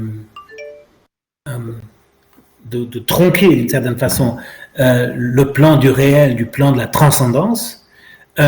Mais ce qu'il faut voir quand même en même temps, c'est que ce plan d'immanence de Deleuze, il est plié. Hein, c'est pas une surface, mais il est constitué de plis, et les plis, ce sont d'une certaine façon les moments d'autoréflexivité amènent l'immanence. Hein, et on peut appeler ça comme ça, on peut appeler ça pli, ou on peut appeler ça, comme je le fais, préimmanence, mais je pense que l'idée est assez proche. Encore, si je peux me permettre d'intervenir, j'ai l'impression que ce que fait Alexandre, c'est cette chose qui serait une monstruosité conceptuelle au sens de Deleuze, c'est une tentative de déduction transcendantale de la puissance génératrice du plan d'immanence deleuzien. Parce que chez Deleuze, le plan d'immanence, c'est ce à quoi se ressource la pensée, mais qui n'est pas directement pensable. Et l'infinitisation de la pensée, c'est justement de fait toujours de présenter des images du plan d'immanence qui n'est pas directement saisissable par la pensée. Ce qui ressemble beaucoup à ce que tu as dit à la fin, sauf que d'une certaine manière, tu as voulu produire une genèse transcendantale de la productivité philosophique de la productivité pour les concepts philosophiques de quelque chose qui ressemble au plan d'immanence deleuzeien, donc avec un mouvement assez proche. Bon, la dernière partie est vraiment à l'état d'esquisse, hein. C'est des premières tentatives, ça se doit d'être vraiment approfondi. Mais ce que tu as dit à propos du lien entre la contraction phénoménologique et l'épaisseur du phénomène, ça c'était pour moi inspirant parce que ça me permet de poursuivre sur cette voie. De comprendre vraiment comme productivité ontologique, comme source du sens des concepts ontologiques, l'épaisseur phénoménologique. Ouais, je ne veux pas monopoliser la parole, mais comme personne n'a encore d'autres questions, il y a une chose qui m'amuse un peu. Alors là, encore, c'est plutôt un feeling personnel, mais l'objet de cette réflexion que tu as présentée est, d'un point de vue, entre guillemets, architectonique, extrêmement proche de ce que fait Jocelyn Benoît avec le bruit du sensible. Parce que si on prend un peu de distance et si on pense métaphoriquement, on est dans les deux cas sur la thématisation d'une épaisseur à laquelle il faut donner le poids de l'ontologique. C'est parce que le réel, chez Jocelyn, c'est le sensible. Il faut penser le sensible comme réel et le sensible comme lieu de l'ontologie. Et ni comme immanence, ni comme transcendance, mais d'une certaine manière comme quelque chose qui dépasse et enveloppe les deux. Alors, sauf que lui, au contraire de toi, refuse absolument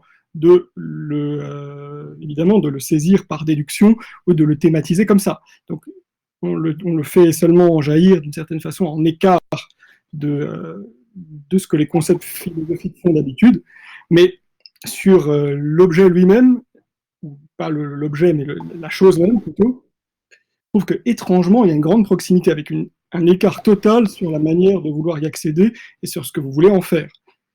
Parce que Jocelyn, lui, de ce bruit du sensible, ne va pas tant chercher ne va même pas du tout chercher à renouveler la productivité intrinsèque de la philosophie spéculative, mais au contraire,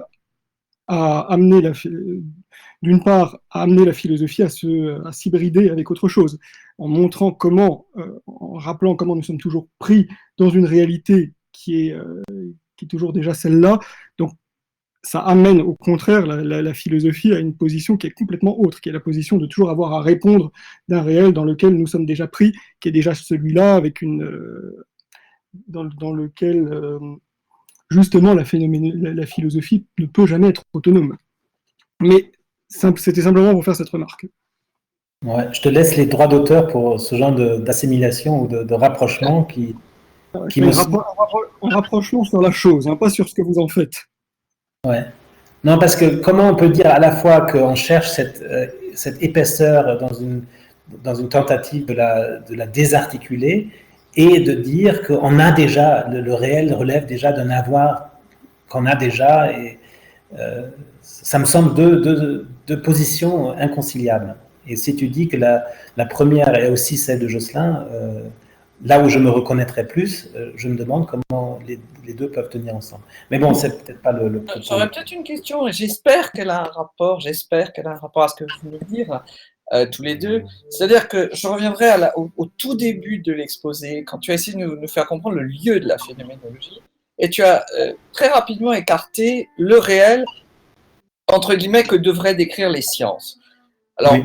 Les sciences, en l'occurrence, ce serait plus naturellement la physique que les mathématiques. Le réel que décrivent les sciences, disons la biologie, la physique, etc.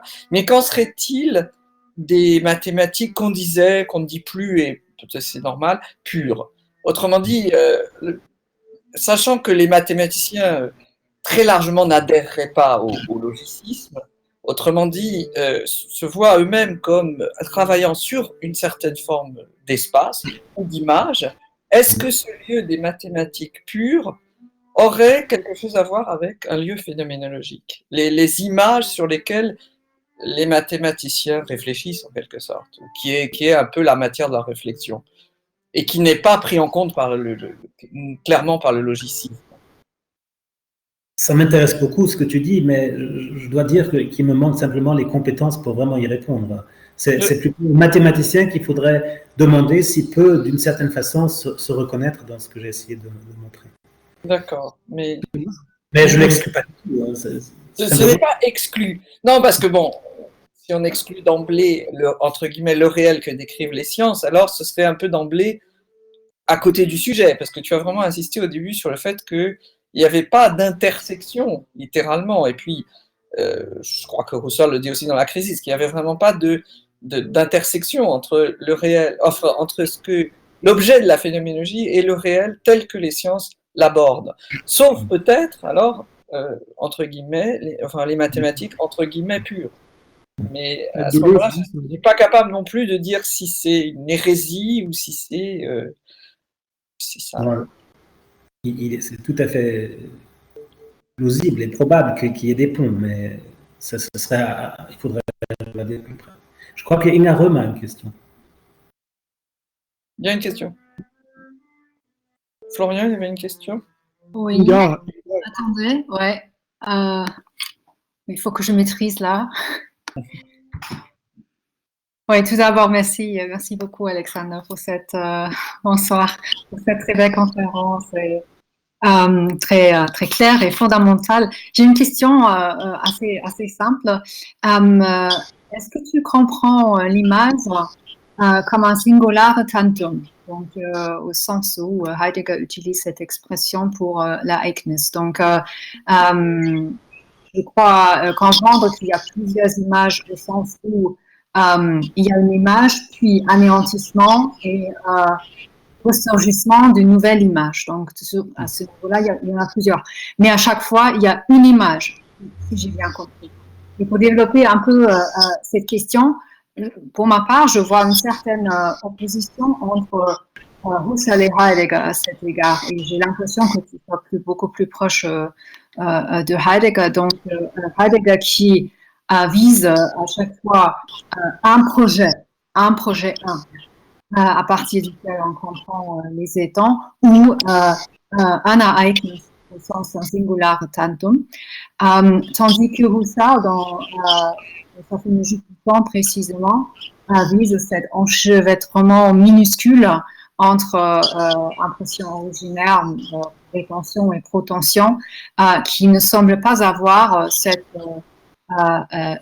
grande unité, cette grande unité vaste visée par Heidegger. Donc, autrement dit, est-ce qu'il y a cette image une, ou y a-t-il une place pour une multiplicité d'images, une tension entre images, et pas seulement dans cette grande logique, même si phénoménologique, d'une image qui anéantit, et ainsi de suite. J'espère que c'était clair. Oui, tout à fait, merci. Merci beaucoup. En fait, oui, il y a une image, si on veut, mais ce n'est pas toujours la même. Elle se décline sous 3 types d'images. Il y a,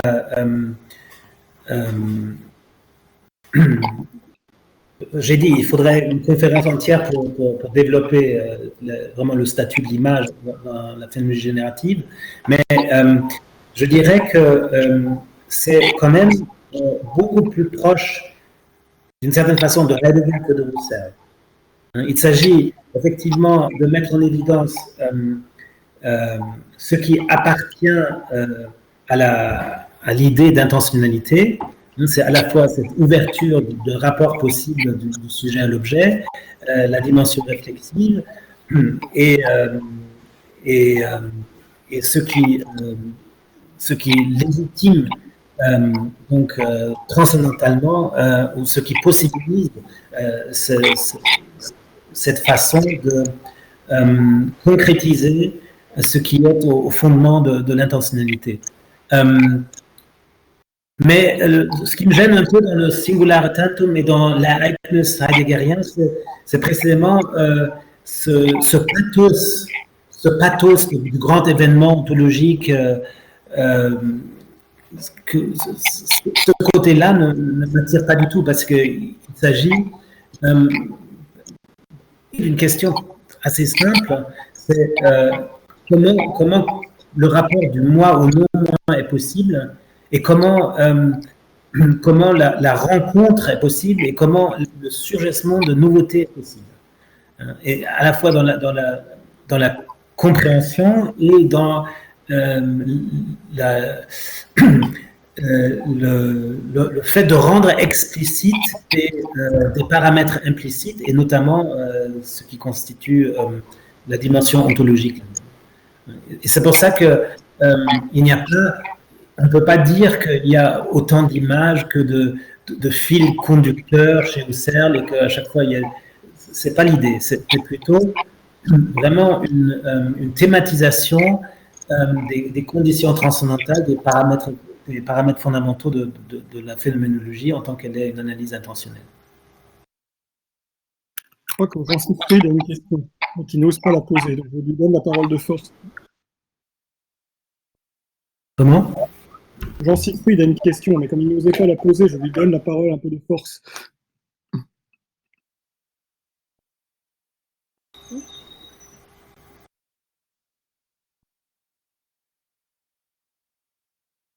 Jean Siegfried. Pardon.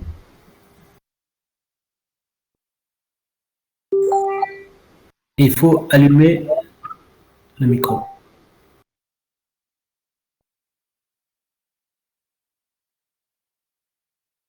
Vous pouvez parler, je crois. Et vous n'avez pas de micro. Il faut allumer le micro en bas à gauche. Jean-Siegfried, il faut que tu déconnectes et que tu reconnectes en n'ayant pas seulement l'audio. Le micro. Jean-Siegfried, tu es connecté seulement avec l'audio. Il faut que tu déconnectes et que tu reconnectes parce qu'on te pose une question au moment où tu te connectes. Ouais, c'est mal fait d'ailleurs. Peut-être on peut demander à... Tu dois te déconnecter complètement de la conférence et revenir. Ah bon? À droite en haut, il y a déconnexion, il faut se déconnecter sur Ah bon?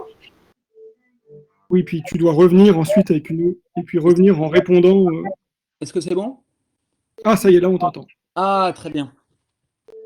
Alors, bonsoir Alexander et merci encore donc pour votre exposé. Moi, j'ai toujours en tête en fait le dernier ouvrage que j'avais lu de vous dans La déhiscence du sens et où vous montrez l'idée qu'on ne va pas directement au réel parce que le réel se situe en excès par rapport à la pensée et que penser le réel comme excès sur la pensée renvoie à la nature essentiellement opératoire des concepts. Les concepts ne sont pas des représentations qui nous donneraient directement une image du réel en soi, de sorte que le réel et la construction se situent en fait dans un rapport de moi et de non-moi. Mais c'est ce qui fait que la construction est un schématisé qui est la déclinaison sur le plan du discours de ce qui se passe sur le plan réel, c'est-à-dire de la réflexion. Il y a un non-moi et le moi, pour se réaliser, va devoir s'arracher et charrier le non-moi, qui est le motif en fait de son opposition, afin de se réaliser et se poser comme conscience de quelque chose d'autre que soi. Ça rejoint le rien enroulé avec donc de Richir et donc cette dialectique fondamentale. Et moi, ma question en fait, elle était simple, c'est que vous reprenez en fait l'interprétation que fait Marc Richir du moi et du non-moi dans l'idée que le non-moi n'est pas simplement ou seulement le moyen terme du moi, ce par quoi le moi peut être moi, mais il est la cause de la différence entre le moi infini et le moi fini. Ça veut dire donc que si je reprends cette opposition centrée davantage vers le non-moi, ou plutôt l'idée que en fait, le centre n'est pas le moi, mais la périphérie, le point de frottement, de rencontre, sur le plan méthodologique, sur le plan de la construction, ça veut dire que le non-moi opère également un poids méthodologique. Finalement, j'ai un problème, je vais devoir répondre à ce problème, un peu comme dans la théorie de l'évolution, l'individu d'une espèce fait face à une contrainte extérieure et il va générer une faculté nouvelle afin de se permaner dans l'être. Et cette faculté nouvelle, c'est le produit synthétique, finalement, du moi et du non-moi. Et ma question, en fait, c'était jusqu'où peut aller ce processus d'infinitisation? Est-ce qu'il peut aller jusqu'au point où la méthode même génétique finit par laisser place à autre chose, parce que ce qu'il y a à expliquer ou ce qu'il y a à imager, à schématiser, en fonction de ce qu'il manifeste comme sens, va finalement pousser le principe de la construction génétique à un point de basculement, un peu comme en science, un basculement d'un paradigme à un autre. Voilà, je ne sais pas si j'ai été clair, mais… Si, tout à fait, merci. Je dirais que ce processus d'infinitisation ne se situe pas sur le plan gnoséologique, si on veut, ou sur le plan génétique, formel, mais il se situe sur le plan de la détermination relative au contenu de ce qui se présente.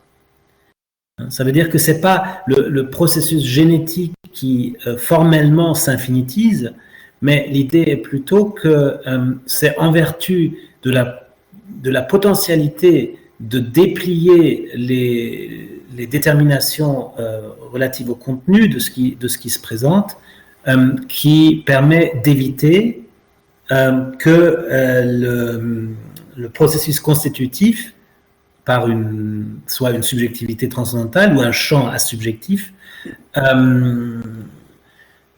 se clôture, soit une sorte de bulle subjective, immanente, dont on ne peut pas sortir. Mais cette infinitisation, c'est cette implosion de l'immanence en vertu de laquelle nous échappons à cette clôture immanentiste sans toutefois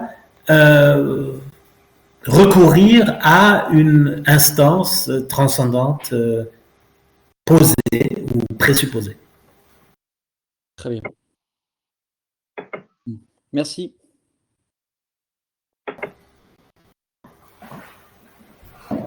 Ah, j'avais peut-être juste une dernière question, si c'est possible. Je me demandais juste, est-ce qu'il y a des travaux qui ont été faits pour approcher la réflexibilité des théories de la complexité, sachant que la réflexibilité, c'est un schème qui inclut dans sa structure le réel comme excès sur le schème. Évidemment, il faut demander à notre collègue et ami Fausto Fraisopi qui devrait être là. Ah, mais oui, bien sûr. Oh là là. Agnès, c'est une question d'abord. Fausto, si tu es là, ensuite. Oui, je suis là, mais peut-être il y aura l'occasion d'en parler. Une question, si tu permets. Effectivement, il y a des liens, mais c'est trop complexe comme la thématique des trois formes d'image. Donc, je laisse Agnès peut-être poser sa question, parce que sinon, on va faire minuit. Oui, mais vous avez tout à fait raison, en tout cas. Merci. Bonsoir Alexander, merci beaucoup pour votre intervention. Moi, je voulais peut-être juste une seconde réfléchir avec vous de biais, c'est pour ça que je ferai ma question pour la fin, parce qu'elle est peut-être pas tout à fait centrale.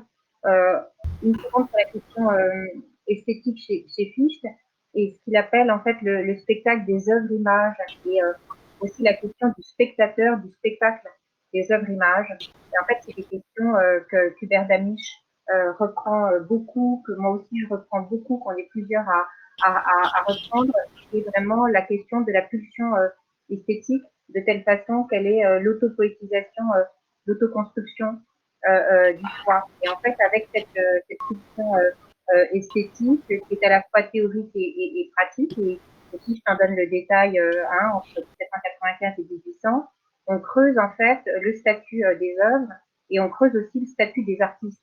Et ça, c'est deux questions qui m'intéressent. Alors, c'est un peu à la marge, c'est rapidement, mais j'aurais bien aimé avoir en une seconde votre sentiment là-dessus. J'essaye de résumer un peu les choses pour pas partir dans tous les sens. Il me semble, en fait, que Fichte explique la chose suivante, c'est qu'une œuvre qui attire déjà au préalable avec puissance peut renforcer, aviver, exciter le sens même que nous avons pour son objet. C'est-à-dire qu'en fait, une œuvre ne fournit pas seulement l'objet de notre occupation intellectuelle, mais également le talent pour ce faire. Et là, je me mettrais bien dans les centres de ce que également quoi? Excusez-moi, je n'ai pas bien entendu. le talent pour se faire, au sens de ce que Menger avance sur la question du talent. C'est-à-dire, en fait, que si on va plus loin, l'œuvre, elle n'offre pas seulement le don, le cadeau, mais aussi la main avec laquelle le saisir, en fait, c'est-à-dire que l'œuvre, elle crée en même temps le spectacle et le spectateur. C'est-à-dire que chez Fichte, l'œuvre n'est pas seulement une entité figée qui s'adresse à une subjectivité abstraite. L'œuvre, elle produit en fait non seulement l'objet, mais aussi le cadre d'appréhension de l'objet. Et de fait, l'œuvre, elle est construite d'emblée comme un objet et comme un cadre d'expérience pour le sujet. Donc ça, j'aurais bien aimé avoir votre sentiment là-dessus. Et 1 seconde, 2 sur la question de l'artiste, qui fait que on peut dire peut-être de cette façon-là que l'artiste, en fait, il ne transmet pas le contenu de sa formation spirituelle, il transmet la forme de sa forme, c'est-à-dire que l'œuvre, elle doit, entre guillemets, plaire à celui qui parcourt pour lui-même le chemin que l'artiste a parcouru. C'est-à-dire que l'artiste, il n'est pas là, d'une certaine manière, pour diriger la réception du spectateur, il ne peut que lui soumettre un objet d'appel à sa propre pulsion esthétique. Donc, cette question statutaire, à la fois pour l'œuvre image et pour la place de l'artiste, j'aurais bien aimé avoir voilà, votre sentiment sur ça. Merci. Merci beaucoup. Il y aurait énormément de choses à dire, on ne pourra pas du tout épuiser ça dans ce cadre. Alors, je dirais peut-être 3 choses. La première, c'est que la réflexion de Fichte sur l'œuvre, elle est intimement liée à la question de savoir selon quels critères on peut juger le caractère d'œuvre de l'œuvre. Et l'idée de Fichte est très clairement que ce qui constitue d'une certaine façon le canon à partir duquel les règles de la création artistique peuvent être évaluées, il relève de la création artistique elle-même qui donne lieu à l'œuvre. Ce qui veut dire qu'il n'y a pas de règles transcendantes qui à suivre, mais l'œuvre est d'une certaine façon l'occasion et aussi disons, le geste qui déploie en même temps les critères de son évaluabilité.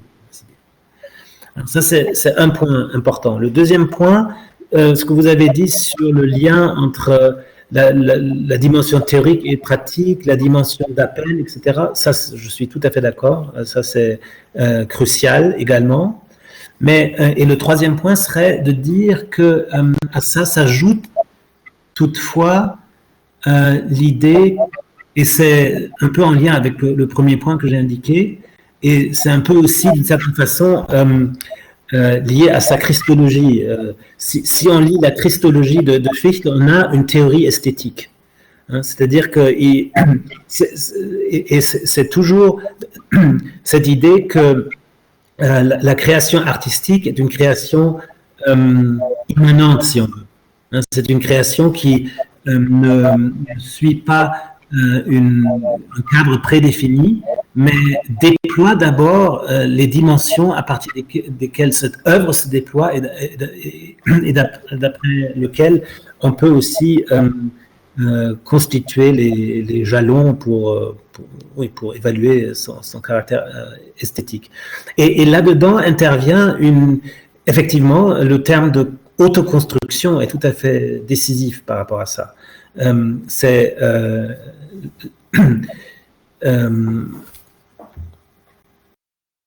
Je pense que il y a une sorte de renvoi dialectique entre la création de l'artiste et l'œuvre en tant qu'objet créé. L'un se fait à travers l'autre. Il n'y a pas une sorte de rapport extra partes extra partes du créateur et de l'œuvre, mais c'est l'œuvre qui fait l'artiste et c'est l'artiste évidemment qui est à la source de l'œuvre, dans ce rapport dialectique.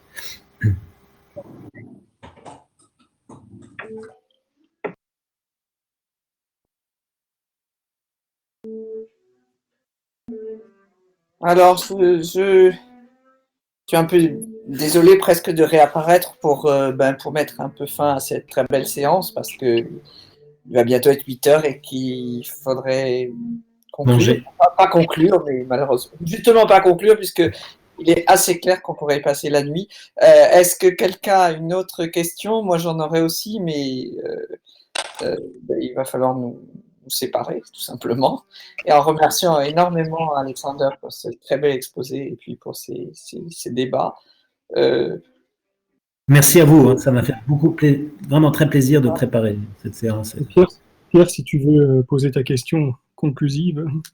Oh, c'était pas une question, c'était que j'aurais aimé en savoir plus. Étant donné l'orientation du séminaire et ce qui s'est dit dans des séances précédentes, j'aurais aimé en savoir plus sur le geste auquel tu as fait allusion de déthéologisation, y compris peut-être de la Bildlehre de Fichte. Mais bon, j'imagine que ça serait encore on y pourrait encore y passer la nuit, donc ce serait une autre nuit. Oui, c'était une façon d'essayer de montrer la pertinence. Bon, Florian a dit, c'est dans une perspective fichtéenne, etc. Bien sûr, c'est dans une certaine mesure dans une perspective fichtéenne, mais déjà, quand on regarde de près chez Fichte, ça se présente en fait un peu autrement, parce que chez Fichte, il n'y a pas de déthéologisation. Donc, tout à fait. Et c'est pour ça que l'idée est plutôt de dire qu'il y a des processus de clarification du sens qui se jouent dans ce qu'il fait, mais qu'il faut sortir du cadre métaphysique qui est le sien. Et je pense, l'idée de base est vraiment qu'il y a une autonomie du discours phénoménologique et que cette autonomie n'est pas une sorte d'apax dans l'histoire de la philosophie, mais que plein de liens peuvent être tissés avec la tradition philosophique. Et comme moi, je m'intéresse beaucoup à la philosophie allemande et que je connais ça un peu, c'est un peu naturel que je cherche de ce côté-là. Mais j'ai des collègues qui travaillent sur les présocratiques et qui trouvent au moins autant de sources et de ponts et de liens, etc. De sorte que oui, c'est chacun de son oui, on peut penser au néoplatonisme, d'ailleurs. Absolument. On pense souvent. Alors, on est obligé de terminer. Je termine quand même avec encore un petit coup de publicité sur ce livre, La transformation de l'image, parce qu'il contient un très bel article d'Alexander sur précisément la théorie de l'image de Fichte. Et pas seulement pour ça, parce qu'il est très très pertinent, mais en plus il se trouve qu'il contient un article, de Alexander là-dessus, et d'ailleurs aussi un article de Anka Vassiliou qui paraît ici même. Et puis je vous dis que dans 15 jours, nous aurons le plaisir d'écouter Philippe Ambroise qui devait être avec nous, je ne sais pas s'il est encore là. Oui, il est encore là. Il va nous parler, alors là, il m'arrête si je dis des bêtises, mais donc de l'imagination alors chez Oreste, c'est-à-dire qu'on reviendra un peu à l'aube de la science moderne et un peu à la question peut-être comment est-ce qu'on peut aller de Buridan à Galilée, comment est-ce qu'on peut inventer ce que nous on appelle la science moderne. Ça, ce sera dans 15 jours. Bien sûr, je l'annoncerai. Et puis donc je remercie encore tout le monde et particulièrement Alexander pour cette merci. Voilà, merci. Et puis, je crois qu'on est obligé de se séparer. Merci beaucoup. Et je remercie aussi Florian, d'ailleurs, pour ces très beaux, ces très belles remarques et son introduction. Alors, voilà.